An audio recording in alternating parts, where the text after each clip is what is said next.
Hola a todos, mi gente linda, mi gente bella, mi gente hermosa, bienvenidos otra vez a su canal de Filósofo 777 y el día de hoy te voy a hablar nada más y nada menos de las opciones que se está planteando Estados Unidos, que está evaluando a Estados Unidos tras la decisión ilegítima sobre María Corina Machado. La gran pregunta, hay especialistas que consideran que Estados Unidos no va a hacer nada, precisamente porque Biden necesita el petróleo venezolano a buen precio.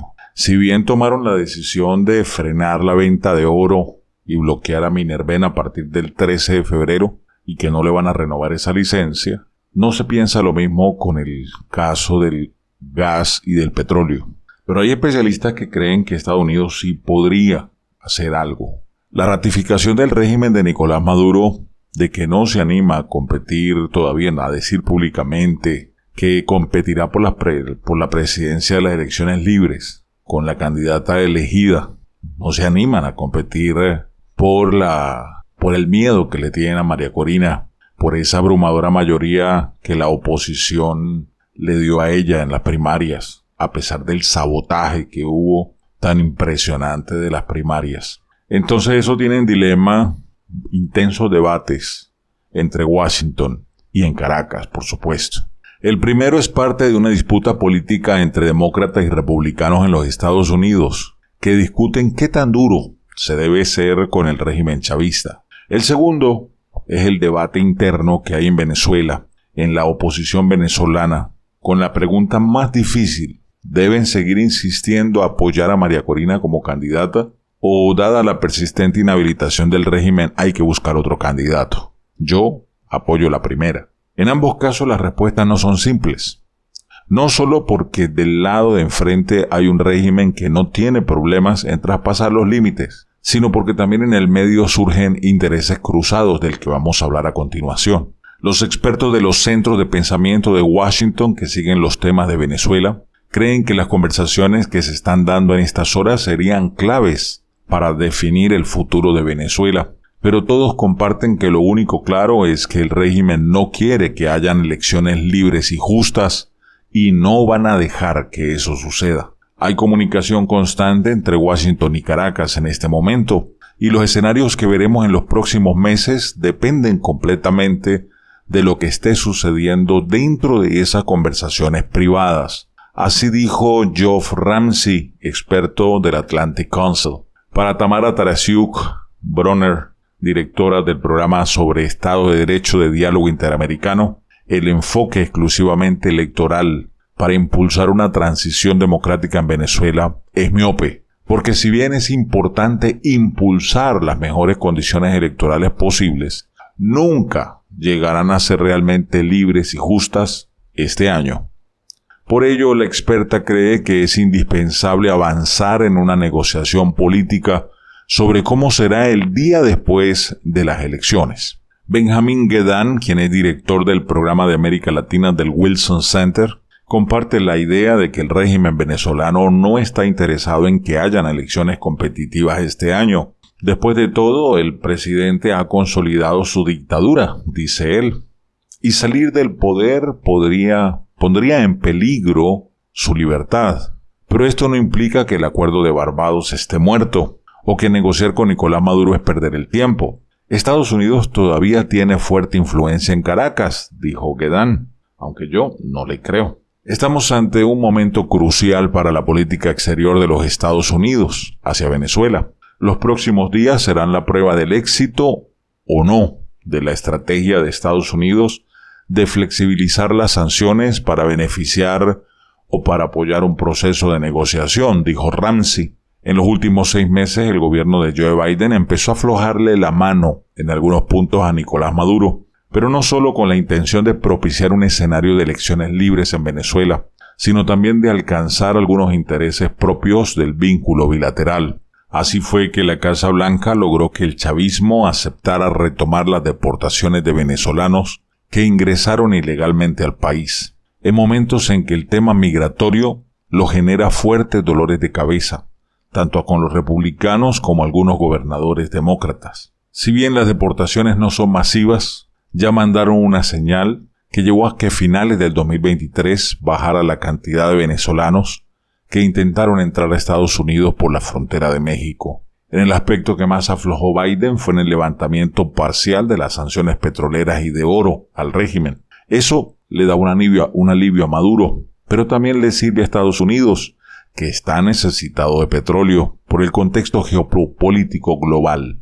En tercer lugar, Biden cedió liberarles a Alex Saab, un colombiano muy cercano a Nicolás Maduro, señalado de ser su testaferro, que estaba detenido en Estados Unidos por lavado de dinero. El presidente de Estados Unidos lo indultó para entregárselo a la dictadura venezolana a cambio de 10 presos de Estados Unidos en Caracas.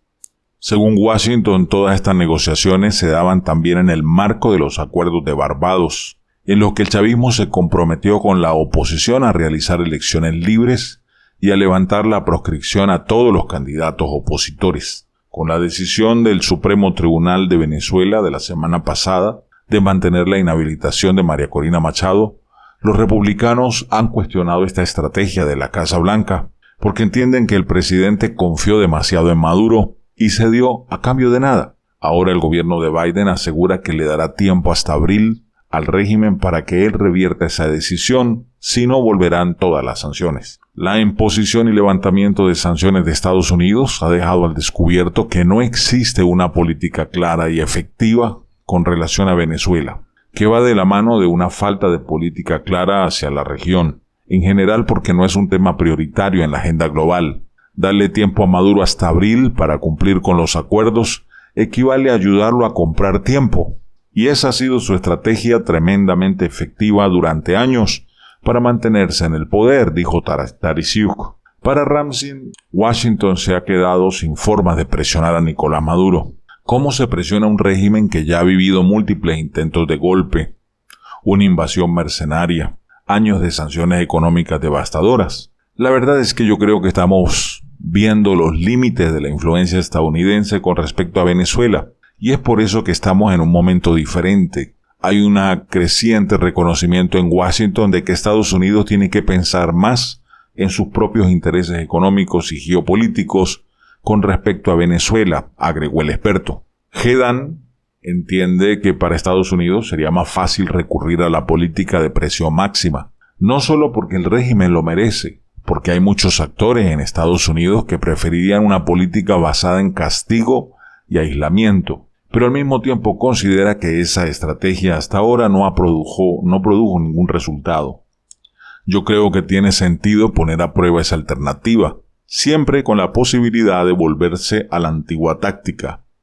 Para Tarisiuk, en cambio, la comunidad internacional tiene la responsabilidad de alinearse para poner sobre la mesa más incentivos adecuados para quienes están hoy aferrándose al poder, y deben hacerlo de manera coordinada y con la misma vehemencia que lo hicieron para respaldar, por ejemplo, los resultados electorales y la victoria de Bernardo Arévalo en Guatemala. La experta del diálogo interamericano entiende que solo con esos incentivos hay chance de salvar el proceso electoral y que lo que ocurra sirva para abrir puertas para un futuro democrático en Venezuela que se está cerrando cada día más. De todas formas, no está claro si las críticas de quienes piden más dureza son parte de solicitudes legítimas o de la también creciente campaña electoral de los Estados Unidos. Ramsey sostiene que las críticas que se han escuchado en estos días no son consistentes con una política bipartidista clara sobre Venezuela que tiene Estados Unidos actualmente. Una administración Trump, tanto como la administración Biden en 2025, probablemente vayan a seguir esta línea de ir presionando a favor de la democracia y de los derechos humanos, pero también pensando más y más en los intereses económicos y geopolíticos de los Estados Unidos. Por ejemplo, Biden necesita petróleo barato para poder ganar etapas, niveles en las encuestas que lo están dando perdedor ante el Titán del Norte. En 2020, sobre el final de la administración Trump, había empezado acercamientos con Caracas y había enviado a funcionarios muy cercanos, entre ellos a Richard Grenell, para que se reunieran en México con el hombre fuerte de Maduro en el Parlamento, Jorge Rodríguez, el psiquiatra loco. Es decir, hay como un reconocimiento bipartidista de que Estados Unidos tiene otros intereses, aparte de su interés de avanzar en una solución democrática en Venezuela. Las cuestiones son cómo balancear estos intereses y cómo seguir apoyando la causa democrática en Venezuela sin que salga afectados los intereses de Estados Unidos. Así lo dijo el experto del Atlantic Council. El otro gran debate que fundamentalmente se da en Caracas, pero también en Washington, es hasta cuándo debe mantenerse en pie la candidatura de María Corina Machado, cuando el régimen ya ha dejado claro que de ninguna manera piensa dejarla competir. La victoria de ella fue contundente en las elecciones de coalición opositora, en la que obtuvo más del 92% de los votos. Sin embargo, la oposición también había tomado una decisión previa. En este proceso electoral van a participar sí o sí. Otra vez, no se abstendrán como lo hicieron en el pasado. Entonces la discusión que surge es, si no habilitan a María Corina Machado, ¿cómo se va a elegir su sucesor? Creo que Estados Unidos está más flexible de lo que pareciera con el tema de la inhabilitación de María Corina. Está más interesado en una elección con observación electoral, no le importa el candidato, con una auditoría de registro electoral, con el cumplimiento de la ley orgánica de los procesos electorales en Venezuela, que realmente fijarse en quién es el candidato opositor, dijo Ramsey, quien cree que esto es parte de lo que están discutiendo en las reuniones secretas los funcionarios de Washington y de Caracas. Si María Corina mañana nombra un candidato sustituto, creo que Estados Unidos estaría afín, agregó Ramsey, el experto de Atlantic Council.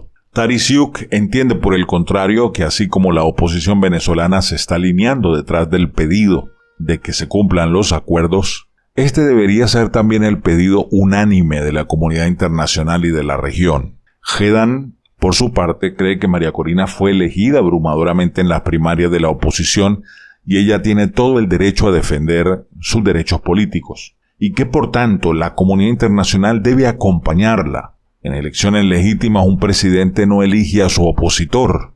Dicho esto, las transiciones a la democracia típicamente involucran decisiones difíciles, y como aprendimos en las elecciones recientes en Guatemala, aún un proceso electoral injusto, con la proscripción arbitraria de candidatos, puede producirse un resultado que refleje los deseos del pueblo, dijo el experto en América Latina del Wilson Center.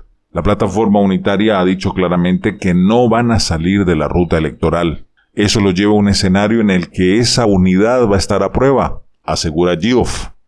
La decisión del candidato sustituto está ahora en las manos de María Corina Machado. Creo que los demás partidos de la oposición tienen que reconocer que su victoria en la primaria le da una voz importante en la coalición, concluye el especialista.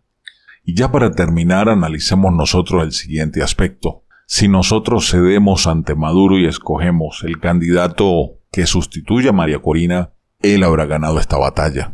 Y obviamente ganaría la guerra, porque finalmente el candidato que escoja a María Corina lo inhabilitará el Consejo Nacional Electoral, como sucedió en el caso de Barinas. Cuando Superlano fue inhabilitado, escogieron a su esposa, que no estaba inhabilitada, y el Consejo Nacional Electoral la inhabilitó. Después escogieron a un asistente, a un colaborador de su campaña, que estaba trabajando duro, un jefe de campaña, y minutos más tarde fue inhabilitado por el TSJ. Finalmente tuvieron que escoger a alguien que ya había sido electo como concejal, que ya había ganado el consejo, y él fue el candidato propuesto para lanzarlo. Pregunto, ¿nos va a pasar lo mismo ahora? ¿Nosotros vamos a seguir cediendo al régimen espacios? ¿Qué creen ustedes? Déjenme su opinión en la caja de comentarios. Como siempre, un abrazo rompecostillas. Los quiero mucho y no olviden visitar autodidactamillonarios.com. Hasta la próxima. Recuerden, pa'lante, es para allá.